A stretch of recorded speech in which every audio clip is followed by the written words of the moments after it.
안녕하세요. 30대 중반 여성입니다. 결혼을 하고 싶어 선도 보고 소개팅도 하고 지내고 있습니다. 회사를 다녀보니 남자를 만날 시간이 많지는 않아요. 그래도 괜찮은 가정을 갖고 싶어 노력하고 있죠. 조금 젊을 때부터 만났으면 더 좋은 남자를 만날 수 있을 거라 확신해요. 지금부터 제가 만났던 결혼하면 안 될 것 같은 남자들에 대해 말씀드려 볼게요. 그 5분들과는 도저히 결혼이 힘들더라고요. 결혼하는 순간 제 인생이 통째로 날아갈 것 같은 기분이 들었어요. 첫 번째는 종교에 대한 믿음이 강한 분이었어요. 저는 믿는 종교가 없지만 저에게 강요하거나 너무 강한 믿음만 없는 분이면 괜찮았어요. 처음 만남엔 참 젠틀하고 매너가 좋은 분이었어요. 저는 술을 가끔씩 즐기는데 남자는 종교 때문에 술을 마실 수 없으니 술 먹는 자리는 가지 말자고 하더군요. 남자의 부모님도 술 먹는 사람은 안 만났으면 한다고 했죠. 좋은 남자고 저랑 잘 맞는 남자라고 판단이 되면 술 정도야 안 마셔도 그만이었어요. 그렇게 조금씩 서로를 알아가고 있는 단계였어요. 세 번째 만남부터였어요. 그는 주일마다 교회에 꼭 가야 한다며 예배 참석을 권했습니다. 바쁜 회사 일정으로 인해 주말에는 쉬고 싶다고 말했지만 그는 예배에 참석하지 않으면 신앙적으로 문제가 있다고 지적하며 죄책감에 빠뜨리려 했습니다. 결국 몇 번 참석했지만 제가 불편해하는 모습을 보면서도 신앙이 있는 가정을 꾸리는 게 중요하다며 지속적으로 강요했죠. 만남이 지속되면서 그는 데이트 중에도 자주 기도 시간을 가지자고 했습니다. 식사 전에는 물론이고 데이트를 마치고 나서도 함께 기도해야 한다며 저에게 기도를 부탁했죠.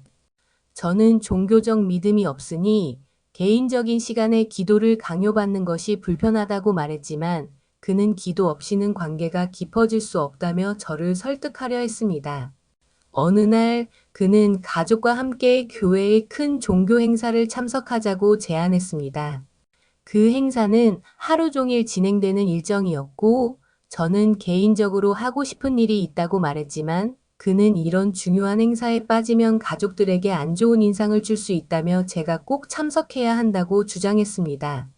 결국 그의 가족들의 강한 신앙을 존중하지 않는 것처럼 보일까봐 불편한 마음으로 참석해야만 했죠.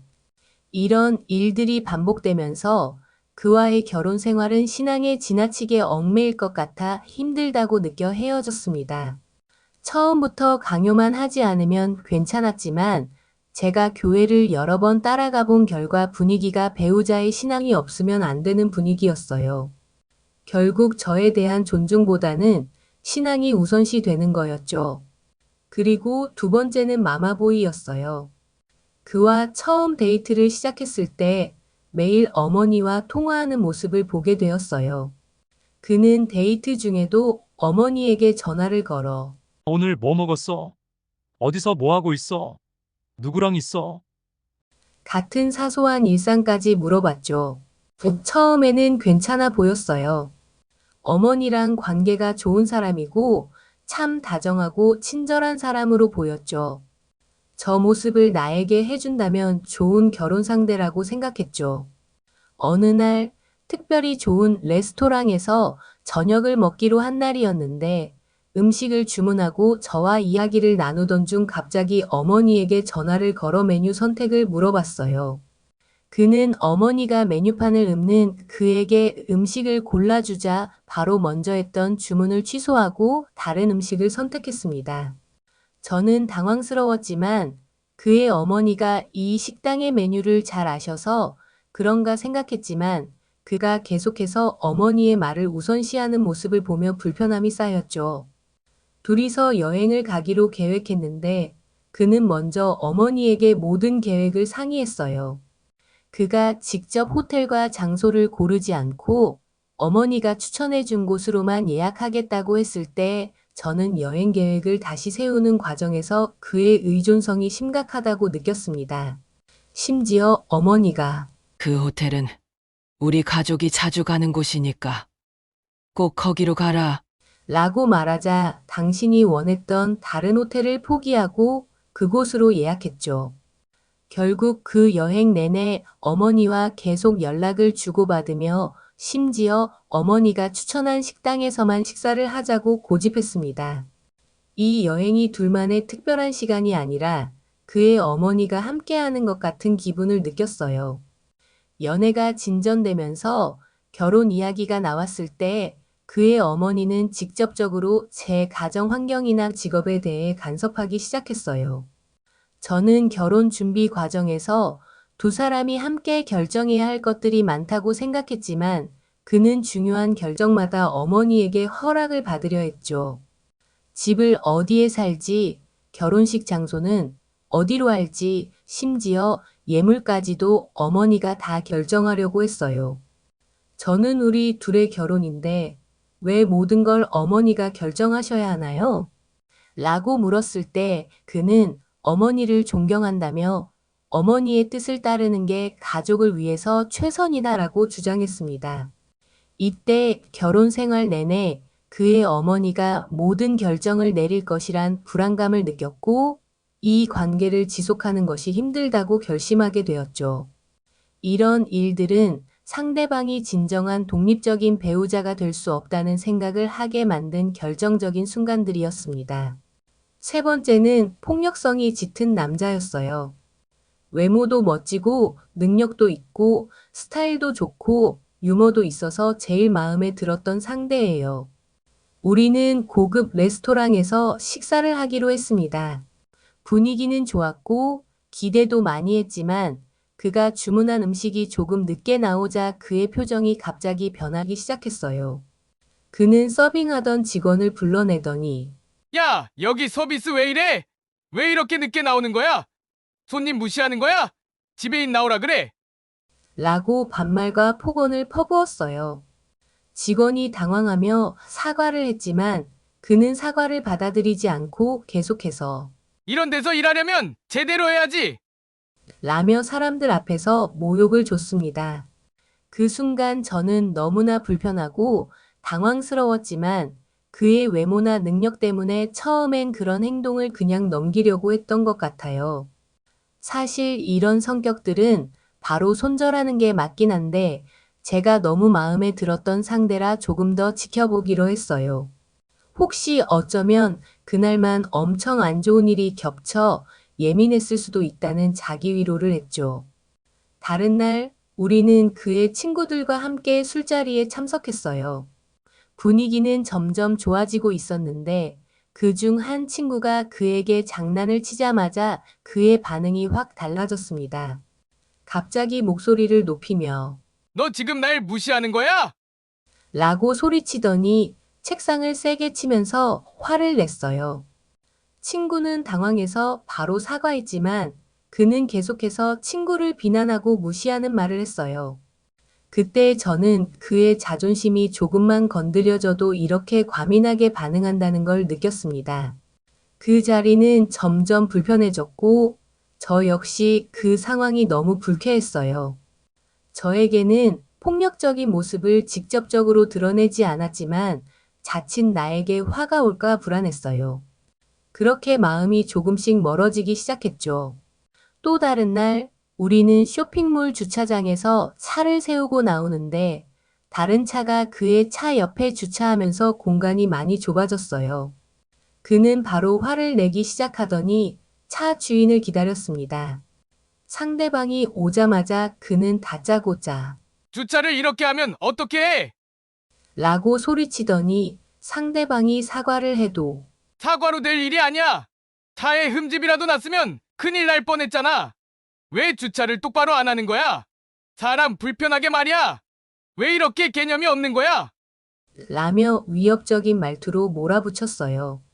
그는 상대방을 밀치듯 하면서 점점 더 화를 냈고 저는 그 순간 그가 자신의 감정을 통제하지 못하는 사람이라는 걸 확실히 깨달았어요. 그 후 이 사람과 결혼 생활을 하는 제 모습을 생각하니 너무 무서웠어요. 그리고는 자연스레 멀어지고는 헤어지게 되었죠. 네 번째 연애 상대는 너무 착하고 성격도 좋았지만 경제적인 능력이 너무 부족해서 데이트를 할 때 어려움을 겪었어요. 그와 함께한 가난한 데이트를 3가지 이야기로 이야기해 볼게요. 어느 주말 우리는 특별한 날을 기념해 저녁을 먹으러 가기로 했습니다. 하지만 그가 말하기를 돈이 부족해서 외식보다는 도시락을 싸서 공원에 가자고 했어요. 저도 그가 부담스러워하는 걸 알고 있었기에 괜찮다고 했지만 결국 그는 편의점에서 라면과 샌드위치로 간단히 도시락을 준비해 왔어요. 처음에는 좋았어요. 이런 분위기 있는 데이트가 나름 낭만도 있고 둘이서만 행복할 수 있으니까요. 우리는 공원에서 나무 그늘 아래에서 그 도시락을 먹었는데 그가 내심 미안해하며 다음엔 더 나은 걸 준비한다고 했어요. 그는 작은 중소기업을 다녔는데 연봉도 적고 집안에 빚이 많아 빚 갚느라 항상 돈이 부족하다고 말했죠. 그래도 워낙 인품도 좋고 배려하는 모습이 많이 보여 연애를 이어나갔죠. 하루는 영화를 보러 가기로 했는데 그가 영화 티켓을 사기엔 돈이 부족하다며 무료로 진행되는 야외 음악 행사를 추천했어요. 처음에는 그나마 괜찮다고 생각했지만 현장에 가보니 음향도 별로였고 자리가 없어서 멀찍이서 서서 봐야 했어요. 그날은 바람이 불고 날씨도 추웠는데 그는 여기서 돈을 아껴서 다음에 좋은 데 가자며 말했지만 저는 그저 추위를 참으며 그와의 데이트를 이어가야 했습니다. 이때 그런 생각이 들더군요. 한 번은 보통의 데이트를 하고 한 번은 낭만 있게 절약하는 데이트를 하는 정도만 돼도 이 남자와 계속 만나봐야겠다 싶었지만 이 남자는 계속 이렇게 즐거워야 하는 데이트에 아끼느라 서로 힘들겠구나 싶었어요.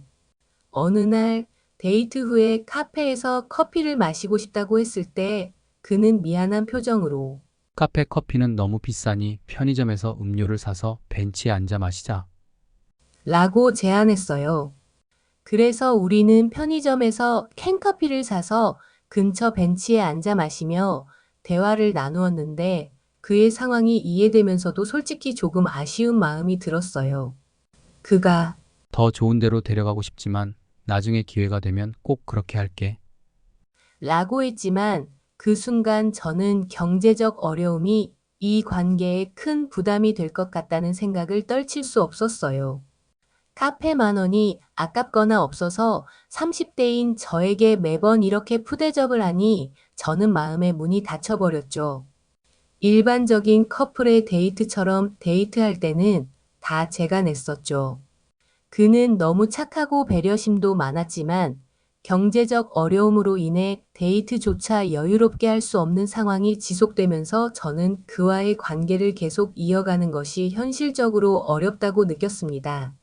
5번째 연애 상대는 바람기가 많았고 여사친들과 전 여자친구들과도 계속 연락을 주고받았기 때문에 저는 항상 불안했어요. 어느 날 함께 저녁을 먹고 있는데 그의 휴대전화가 끊임없이 울렸어요. 제가 궁금해서 물어보니 그는 그냥 친한 여사친이야. 신경 쓰지 마. 라고 대수롭지 않게 말했어요. 하지만 그 여사친과 정말 자주 연락을 주고받는 것 같았고 데이트 중에도 계속 메시지를 확인하는 모습을 보며 저는 점점 불안해졌어요. 나중에 알게 된 사실이지만 그 여사친과는 밤 늦게까지 통화를 자주 했다는 것을 알게 되었고 저는 그가 나와의 관계에 집중하지 않는다는 생각에 불편함이 더 커졌습니다. 제가 다른 여자와 연락하는 게 싫으니 자중해줬으면 좋겠다고 얘기를 해도 그냥 친구일 뿐이라며 쉽게 무시했죠. 그는 가끔 전 여자친구와도 연락을 주고받았어요.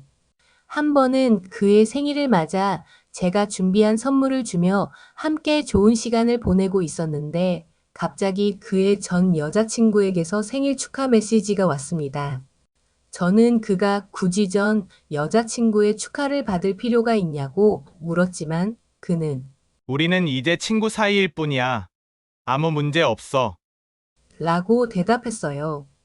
하지만 저에게는 그가 아직도 전 여자친구와 끊지 못한 관계를 유지하고 있다는 사실이 매우 불안하게 느껴졌고 신뢰가 점점 무너지는 것을 느꼈습니다. 어느 날 그는 친구들과 간단하게 술 한잔하러 가겠다라고 했는데 알고 보니 그 자리에는 여사친들이 더 많았어요. 그는 우리끼리 그냥 가볍게 노는 거야. 괜찮아. 걱정하지 마. 너도 친구들 만나잖아. 그런 거랑 똑같은 거야. 라고 말했지만 저는 그가 여사친들과 술자리에서 가까이 지내는 것이 신경 쓰였어요. 그날 밤 늦게까지도 연락이 오지 않아 불안한 마음에 전화했지만 그는 너무 과민 반응하지 마. 나는 너만 생각하고 있어. 라고 말하며 상황을 가볍게 넘기려 했어요. 하지만 저는 그가 이런 식으로 여사친들과의 관계를 계속 유지하는 것을 보면서 더 이상 믿음을 갖기 어렵다고 느꼈습니다. 그의 이러한 행동들은 계속해서 저를 불안하게 만들었고, 결국 저는 그와의 관계를 더 이상 지속할 수 없다는 결론에 이르게 됐어요. 결국 20대부터 30대까지의 이런 연애를 하면서 아직 결혼을 하지 못했고, 제가 문제가 있는지 한번 돌아보는 시간을 갖게 되었어요. 아니면 다른 사람들도 다 이 정도의 흠을 안고 결혼하는 건지 궁금하네요. 주변 친구들 보면 평범하고 흠이 크지 않은 사람들과 잘 결혼하는 것 같은데 저만 이런 걸까요? 저 정도의 흠들은 감수해야 결혼을 할 수 있는 걸까요? 결혼 선배님들 알려주시면 감사하겠습니다.